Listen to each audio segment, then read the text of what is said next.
শহীদের রক্তের আকাঙ্ক্ষা হচ্ছে আমরা একটি ঐক্যবদ্ধ জাতি হিসাবে এগিয়ে যাব এবং এই জাতি একমাত্র আমাদের উদ্দেশ্য হতে পারে একটি বৈষম্যহীন, সাম্যভিত্তিক, মানবিক মর্যাদা ভিত্তিক, সামাজিক সুবিচার ভিত্তিক রাষ্ট্র বিনির্মাণের জন্য, সমাজ বিনির্মাণের জন্য, সরকার ব্যবস্থা বিনির্মাণের জন্য, যার মধ্য দিয়ে আমাদের অর্থনৈতিক মুক্তি ঘটবে।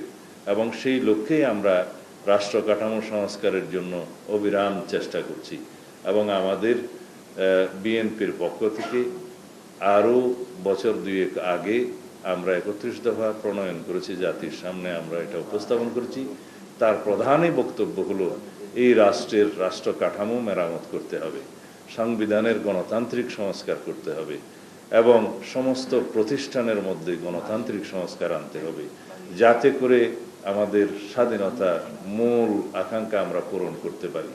এবং সেই আকাঙ্ক্ষা হচ্ছে আমরা একটি বৈষম্যহীন শক্তিশালী গণতান্ত্রিক রাষ্ট্র বিনির্মাণ করতে হবে।